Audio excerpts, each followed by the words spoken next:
Hi hello welcome to Kannada club. ಪ್ರಪಂಚದಲ್ಲಿ almost ಎಲ್ಲರೂ ಕೆಲಸ ಮಾಡ್ತಾರೆ. ಬಟ್ ಕೆಲಸ ಮಾಡಿದ ಪ್ರತಿಯೊಬ್ಬರು ಉದ್ಧಾರ ಆಗಲ್ಲ. ಕೆಲವರು ಸಾಯೋವರೆಗೂ ಕಷ್ಟಪಡ್ತಾನೆ ಇರ್ತಾರೆ. ಇನ್ನು ಕೆಲವರು ಎಷ್ಟೇ ಕಷ್ಟಪಟ್ಟರು ತಿನ್ನೋಕೆ ಊಟ, ಹಾಕೊಳ್ಳೋಕೆ ಬಟ್ಟೆ ಕೂಡ ಸಿಗಲ್ಲ. ಅವರ ಕಷ್ಟ ಎಲ್ಲ ಸಫಲ ಆಗ್ತಾಯಿಲ್ಲ, ವ್ಯರ್ಥ ಆಗ್ತಿದೆ. ಯಾಕಂದರೆ ಕೆಲಸವನ್ನು ಇದೇ ರೀತಿ ಮಾಡಬೇಕು, ನಿಯಮಬದ್ಧತೆಯಿಂದ ಮಾಡಬೇಕು ಅಂತ ಭಗವದ್ಗೀತೆಯಲ್ಲಿ ಇದೆ. ಬುದ್ಧಿವಂತಿಕೆಯಿಂದ ವಿಜ್ಞಾನವನ್ನು ಉಪಯೋಗಿಸಿಕೊಂಡು ಕರ್ಮವನ್ನು ಮಾಡಬೇಕು. ನಮಗೆ ಬುದ್ಧಿವಂತಿಕೆ ವಿಜ್ಞಾನ ಗೊತ್ತಿಲ್ಲ ಎಂದು ಹಿಂದೆಜ್ಜೆ ಹಾಕುವ ಅವಶ್ಯಕತೆ ಇಲ್ಲ.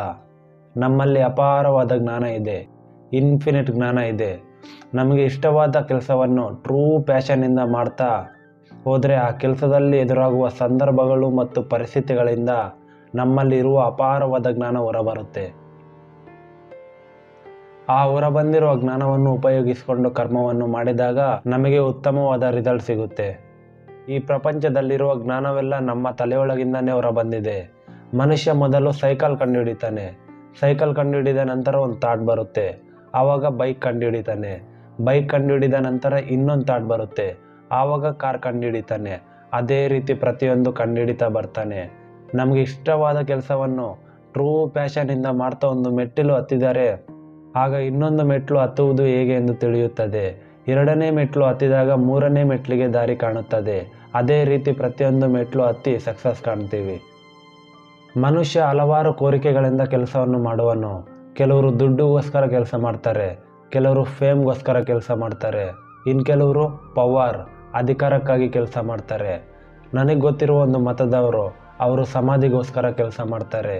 ಅವರ ಜೀವನ ಪೂರ್ತಿ ಒಳ್ಳೊಳ್ಳೆ ಕೆಲಸಗಳು ಯಾರಾದರೆ ದೊಡ್ಡದಾಗಿ ಮಾಡ್ತಾರೋ, ಉನ್ನತವಾದ ಕೆಲಸಗಳು, ಉತ್ತಮವಾದ ಕೆಲಸಗಳು ಮಾಡ್ತಾರೋ ಅವರ ಮತದಲ್ಲಿ ಅವರ ಸಮಾಧಿ ಅಷ್ಟು ದೊಡ್ಡದಾಗಿ ಕಟ್ತಾರೆ. ಅವರು ಸಮಾಧಿಗೋಸ್ಕರ ಕೆಲಸ ಮಾಡ್ತಾರೆ. ಇನ್ನು ಕೆಲವರು ಚೀನಾದಲ್ಲಿ ಬಿರುದುಗಾಗಿ ಕೆಲಸ ಮಾಡ್ತಾರೆ. ಅವರು ಒಳ್ಳೊಳ್ಳೆ ಕೆಲಸಗಳು, ಉನ್ನತ ಕೆಲಸಗಳು ಬಿರುದುಗಾಗಿ ಮಾಡ್ತಾರೆ. ಆ ರೀತಿ ಪ್ರತಿಯೊಬ್ಬರು ಯಾವುದ್ಯಾವುದೋ ಕೋರಿಕೆಗಳಿಂದ ಕೆಲಸವನ್ನು ಮಾಡ್ತಾರೆ. ಆದರೆ ಕೆಲಸವನ್ನು ಯಾವುದೇ ಕೋರಿಕೆ ಇಲ್ಲದೆ ಕೇವಲ ಕೆಲಸಕ್ಕಾಗಿ ಕೆಲಸವನ್ನು ಮಾಡಬೇಕು.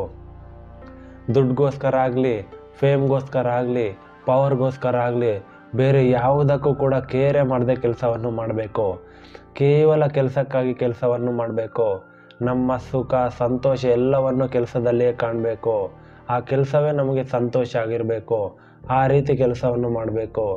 ಆ ರೀತಿ ಕೆಲಸವನ್ನು ಮಾಡುವವರು ಈ ಪ್ರಪಂಚದಲ್ಲಿ ಉಪ್ಪಿನಂಥವರು. ಉಪ್ಪಿಗಿಂತ ಬೇರೆ ರುಚಿ ಇಲ್ಲ. ಕೋರಿಕೆ ಇಲ್ಲದೆ ಕೆಲಸ ಮಾಡುವವರಿಗಿಂತ ಬೇರೆ ಶ್ರೇಷ್ಠ ವ್ಯಕ್ತಿ ಇಲ್ಲ. ಆ ರೀತಿ ಕೆಲಸ ಮಾಡಿರುವುದರಿಂದಲೇ ಕಾಡು ಮನುಷ್ಯನಿಂದ ಆಧುನಿಕ ಮನುಷ್ಯರಾಗಿ ಬೆಳೆದಿದ್ದೀವಿ. ಅಂಥವರ ಕಾಣಿಕೆ ಈ ಪ್ರಪಂಚಕ್ಕೆ ತುಂಬ ಇದೆ. ಪ್ರತಿಫಲ ಆಶಿಸದೆ ನಿಸ್ವಾರ್ಥದಿಂದ ಕೆಲಸ ಮಾಡುವವನೇ ಎಲ್ಲರಿಗಿಂತ ಅಧಿಕವಾಗಿ ಗಳಿಸುವನು. ಅದು ಫೇಮಲ್ಲಾಗಿರ್ಬೋದು, ದುಡ್ಡಲ್ಲಾಗಿರ್ಬೋದು, ಪವರಲ್ಲಾಗಿರ್ಬೋದು. ಪ್ರತಿಯೊಂದರಲ್ಲೂ ನಿಸ್ವಾರ್ಥದಿಂದ ಕೆಲಸ ಮಾಡುವವನೇ ಎಲ್ಲರಿಗಿಂತ ಅಧಿಕವಾಗಿ ಗಳಿಸುವನು.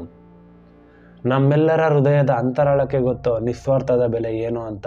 ಪ್ರೀತಿ, ಸತ್ಯ, ನಿಸ್ವಾರ್ಥ ಇವು ಕೇವಲ ಮಾತನಾಡುವುದಕ್ಕೆ ಇರುವ ಪದಗಳಲ್ಲ. ಈ ಪದಗಳಲ್ಲಿ ಕಣ್ಣಿಗೆ ಕಾಣದಂತಹ ಒಂದು ಪವರ್ ಅಡಗಿಕೊಂಡಿದೆ. ಆ ಪವರ್ ನಮ್ಮನ್ನು ಹೈಯೆಸ್ಟ್ ಐಡಿಯಲ್ ಆಗಿ ರಚಿಸುತ್ತದೆ. ನಾವು ಬೆಳಗ್ಗೆಯಿಂದ ಸಾಯಂಕಾಲವರೆಗೂ ಕಷ್ಟಪಡ್ತೀವಿ.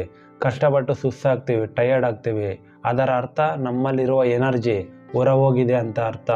ಆ ಹೊರಹೋಗಿರೋ ಎನರ್ಜಿ ಸ್ವಾರ್ಥದಿಂದ ಕೆಲಸ ಮಾಡಿದರೆ ಆ ಹೊರಹೋಗಿರೋ ಎನರ್ಜಿ ವೇಸ್ಟ್ ಆಗುತ್ತೆ, ವ್ಯರ್ಥ ಆಗುತ್ತೆ.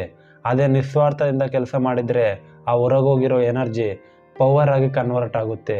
ಪವರ್ ಆಗಿ ಕನ್ವರ್ಟ್ ಆಗಿರುವ ಪವರ್ ಮತ್ತೆ ನಮಗೆ ರಿಟರ್ನ್ ಆಗುತ್ತೆ. ಆ ರಿಟರ್ನ್ ಆಗಿರುವ ಪವರ್ ಯಾವ ರೀತಿ ವರ್ಕ್ ಆಗುತ್ತೆ ಅಂದರೆ, ಕುಡುಕರು ಇರ್ತಾರೆ, ಅವ್ರು ಕುಡಿಯೋದು ಬಿಡಬೇಕು ಅಂದ್ಕೊಳ್ತಾರೆ. ಆದರೆ ಅವರು ಎಷ್ಟೇ ಕಷ್ಟಪಟ್ಟರು, ಅವರಿಗೆ ನಾವು ಎಷ್ಟೇ ಕಂಟ್ರೋಲ್ ಮಾಡಿದ್ರು, ಎಷ್ಟೇ ಸಪೋರ್ಟ್ ಮಾಡಿದ್ರು, ಎಷ್ಟೇ ಮೋಟಿವೇಶನ್ ಮಾಡಿದರೂ ಸಹ ಅವ್ರು ಕುಡಿಯೋದಂತೂ ನಿಲ್ಲಿಸಲ್ಲ. ಅವ್ರಿಗೆ ನಿಲ್ಲಿಸೋಕ್ಕಾಗಲ್ಲ. ಅವ್ರಿಗೆ ಬೇರೆ ಏನೋ ಒಂದು ಪವರ್ ಬೇಕು. ಅವ್ರಿಗೆ ನಮ್ಮ ಸಪೋರ್ಟ್ ಏನೂ ಸಾಲಲ್ಲ. ಇನ್ನು ಕೆಲವರು ಇರ್ತಾರೆ, ಅವರು ಕುಡಿಯೋದು ನಿಲ್ಲಿಸ್ಬೇಕು ಅಂದ್ಕೊಳ್ತಾರೆ, ನಿಲ್ಲಿಸ್ತಾರೆ ಅಷ್ಟೇ. ಇನ್ನು ಅದ್ರ ಬಗ್ಗೆ ಯೋಚನೆ ಮಾಡಲ್ಲ. ಇವರಲ್ಲಿ ಆ ಒಂದು ಪವರ್ ಇರುತ್ತೆ. ಆ ಪವರ್ ಬೇರೆ ಯಾವುದೂ ಅಲ್ಲ, ನಿಸ್ವಾರ್ಥದಿಂದ ಕೆಲಸ ಮಾಡುವಾಗ ಬರುವ ಪವರ್. ಆ ಪವರ್ ಇದ್ದರೆ ನಮ್ಮನ್ನು ನಾವು ಹೇಗೆ ಬೇಕೋ ಹಾಗೆ ನಿಗ್ರಹಿಸ್ಕೊಳ್ತೀವಿ. ನಮ್ಮನ್ನು ನಾವು ಹೇಗೆ ಬೇಕೋ ಹಾಗೆ ರಚಿಸಿಕೊಳ್ತೀವಿ. ಈ ಪ್ರಪಂಚವನ್ನು ಹೇಗೆ ಬೇಕೋ ಹಾಗೆ ಮ್ಯಾನಿಫೆಸ್ಟ್ ಮಾಡ್ತೀವಿ. ಅಂತಹ ಪವರ್ ಇದ್ದರೆ ಒಬ್ಬ ಬುದ್ಧ, ಒಬ್ಬ ಜೀಸಸ್ ಕ್ರೈಸ್ತ, ಒಬ್ಬ ವಿವೇಕಾನಂದ ರೀತಿ ನಮ್ಮ ವ್ಯಕ್ತಿತ್ವವನ್ನು ರಚಿಸಿಕೊಳ್ತೀವಿ. ನಿಸ್ವಾರ್ಥದಿಂದ ಕೆಲಸ ಮಾಡಿದರೆ ಮೂರ್ಖನು ಕೂಡ ಈ ಪ್ರಪಂಚವನ್ನು ಗೆಲ್ಲಬಲ್ಲ. ಆದರೆ ಅವನಿಗೆ ಇದರ ಬಗ್ಗೆ ಅರಿವಿಲ್ಲ. ಕುರಿಗಳು ಹೇಗಾದರೆ ನಾಳೆಯ ಬಗ್ಗೆ ಯೋಚನೆ ಮಾಡುವುದಿಲ್ಲವೋ ಅದೇ ರೀತಿ ನಮ್ಮಲ್ಲಿ ತುಂಬ ಜನರು ಕೆಲವು ವರ್ಷಗಳ ನಂತರ ನಾವು ಹೇಗಿರ್ತೀವಿ ಅಂತ ತಿಳಿದುಕೊಳ್ಳುವುದಿಲ್ಲ. ಒಂದು ಚಿಕ್ಕ ವೃತ್ತದಲ್ಲಿ ಬದುಕ್ತಾ ಇದ್ದೀವಿ, ಇಷ್ಟೇ ನಮ್ಮ ಪ್ರಪಂಚ. ಈ ವೃತ್ತವನ್ನು ದಾಟಿ ಮುಂದಕ್ಕೆ ನೋಡುವ ಸಹನೆ ಕೂಡ ನಮ್ಮಲ್ಲಿಲ್ಲ. ಅದರಿಂದಲೇ ಈ ಮನುಷ್ಯ ಅನೈತಿಕತೆಯಿಂದ ದುಷ್ಟತನದಿಂದ ವರ್ತಿಸಿರುವನು. ಇದೇ ನಮ್ಮ ಪ್ರಾಬ್ಲಮ್, ಇದೇ ನಮ್ಮ ವೀಕ್ನೆಸ್. ದುಡ್ಡಿಗೋಸ್ಕರ ಕೆಲಸ ಮಾಡುವ ಮೂರ್ಖನನ್ನು ಬಿಟ್ಬಿಡಿ. ದೊಡ್ಡ ದೊಡ್ಡ ಉದ್ದೇಶಗಳನ್ನು ಇಟ್ಕೊಂಡು ಕೆಲಸ ಮಾಡೋಣ. ನಮಗೆ ಕೆಲಸ ಮಾಡುವುದರ ಬಗ್ಗೆ ಅಧಿಕಾರವಿದೆ, ಅದರ ಪ್ರತಿಫಲದ ಬಗ್ಗೆ ಅಧಿಕಾರವಿಲ್ಲ. ಪ್ರತಿಫಲದ ಬಗ್ಗೆ ಯೋಚನೆ ಮಾಡುವುದಾದರೂ ಏಕೆ? ಹೇಗಿದ್ದರೂ ಅಧಿಕವಾಗಿ ನಿಸ್ವಾರ್ಥದಿಂದ ಕೆಲಸ ಮಾಡುವವನೇ ಗಳಿಸುವನು. ನಮಗೆ ಸಹಾಯ ಮಾಡುವ ಅಧಿಕಾರವಿದೆ ಅಷ್ಟೇ. ಆ ಸಹಾಯ ಪಡೆದಿರುವ ವ್ಯಕ್ತಿಯ ಕೃತಜ್ಞತೆಯನ್ನು ಕೇಳುವ ಅಧಿಕಾರ ನಮಗಿಲ್ಲ. ಸಹಾಯ ಪಡೆದಿರುವ ವ್ಯಕ್ತಿ ಕೃತಜ್ಞತೆ ತೋರಿಸದೇ ಇರುವುದು ಎಷ್ಟು ತಪ್ಪೋ, ಸಹಾಯ ಮಾಡಿರುವ ವ್ಯಕ್ತಿ ಕೃತಜ್ಞತೆ ಕೇಳುವುದು ಕೂಡ ಅಷ್ಟೇ ತಪ್ಪು. ಪ್ರತಿಫಲ ಆಶಿಸದೆ ಕೆಲಸ ಮಾಡಿದಾಗ ಸಮುದ್ರದ ಆಳದಲ್ಲಿ ಈಜುತ್ತಿರುವ ಮೀನಿನಂತೆ ಪ್ರಶಾಂತವಾಗಿ ಇರ್ತೀವಿ. ಪ್ರತಿಫಲಕ್ಕಾಗಿ ಕೆಲಸ ಮಾಡಿದಾಗ ಅದೇ ಸಮುದ್ರದಿಂದ ಹೊರಬಂದಿರುವ ಮೀನಿನಂತೆ ಒದ್ದಾಡ್ತೀವಿ, ವಿಲವಿಲ ಒದ್ದಾಡ್ತೀವಿ. ಪ್ರತಿಫಲಕ್ಕಾಗಿ ಕೆಲಸ ಮಾಡುವುದರಿಂದ ನಮ್ಮನ್ನು ನಾವೇ ನೋಯಿಸಿಕೊಳ್ತೀವಿ. ಇಷ್ಟವಿಲ್ಲದ ಕೆಲಸವನ್ನು ಮಾಡುವುದರಿಂದ ಒಂಥರ ಕೋಪ, ಅಸಹನೆ ನಮ್ಮಲ್ಲಿ ಉಂಟಾಗುತ್ತದೆ. ಅದರಿಂದ ನಮ್ಮನ್ನು ನಾವೇ ಬಂಧಿಸಿಕೊಳ್ತೀವಿ. ಕೇವಲ ಕೆಲಸಕ್ಕಾಗಿ ಕೆಲಸ ಮಾಡಿದಾಗ ನಾವು ಕಾಮ್ ಆಗಿಬಿಡ್ತೀವಿ, ಕೂಲ್ ಆಗಿಬಿಡ್ತೀವಿ, ಪೀಸ್ ಆಗಿಬಿಡ್ತೀವಿ. ಈ ಪ್ರಪಂಚವೆಲ್ಲ ನಮಗೆ ಪ್ರಶಾಂತವಾಗಿ ಕಾಣುತ್ತೆ.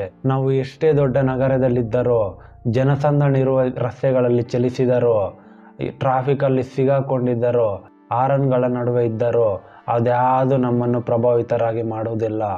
ಆಗಲೂ ಕೂಡ ನಾವು ಪ್ರಶಾಂತರಾಗಿರ್ತೀವಿ, ಆಗಲೂ ಕೂಡ ನಾವು ನೆಮ್ಮದಿಯಾಗಿರ್ತೀವಿ. ಅಲ್ಲಿರುವ ಶಬ್ದ ಕೂಡ ನಮಗೆ ಕೇಳಿಸುವುದಿಲ್ಲ. ನಮಗೆ ಈ ಪ್ರಕೃತಿ, ಪರಿಸರ, ಪ್ರಾಣಿಗಳು, ಪಕ್ಷಿಗಳು, ಬೆಟ್ಟಗಳು ಬಿಟ್ಟರೆ ಬೇರೆ ಏನು ಕಾಣದು. ಅಷ್ಟರ ಮಟ್ಟಿಗೆ ನಾವು ಕೆಲಸದಲ್ಲಿ ಮುಳುಗಿರ್ತೀವಿ. ಆ ರೀತಿ ಮುಳುಗಿರುವವನೇ ನಿಜವಾದ ಕರ್ಮಯೋಗಿ. ಅವನು ಮಾತ್ರವೇ ಕರ್ಮದ ರಹಸ್ಯವನ್ನು ಕಲಿತವನು. ನಿಮಗೆ ಇಷ್ಟವಾದ ಕೆಲಸವನ್ನು ಮಾತ್ರ ಮಾಡಿ, ನಿಮಗೆ ಇಷ್ಟವಿಲ್ಲದ ಕೆಲಸವನ್ನು ಮಾಡಬೇಡಿ. ಮೂಟೆ ಹೊರುವ ಕೆಲಸ ನಿಮಗೆ ಇಷ್ಟವಿಲ್ಲ ಅಂದರೆ ಆ ಕೆಲಸವನ್ನು ಮಾಡಬೇಡಿ. ಆ ಕೆಲಸದಿಂದ ನಿಮಗೆ ಏನು ಬರದೇ ಇದ್ದರೂ ಪರವಾಗಿಲ್ಲ, ಆ ಕೆಲಸವನ್ನು ಮಾಡುವುದು ನನಗೆ ಇಷ್ಟ ಅಂದಾಗ ಮಾತ್ರ ಮಾಡಿ. ಆಗ ಆ ಇಷ್ಟವಾದ ಕೆಲಸನ ನಿಸ್ವಾರ್ಥದಿಂದ ಮಾಡಿ. ಇಲ್ಲಿ ನಿಮ್ಮ ಇಷ್ಟಕ್ಕೆ ಬೆಲೆ ಕೊಡಬೇಕು ಅಷ್ಟೇ.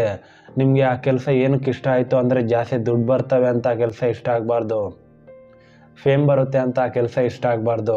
ಕೇವಲ ಆ ಕೆಲಸ ಇಷ್ಟ ಆಗಿರೋದ್ರಿಂದ ಆ ಕೆಲಸ ನಿಮ್ಗೆ ಇಷ್ಟ ಆಗಬೇಕು.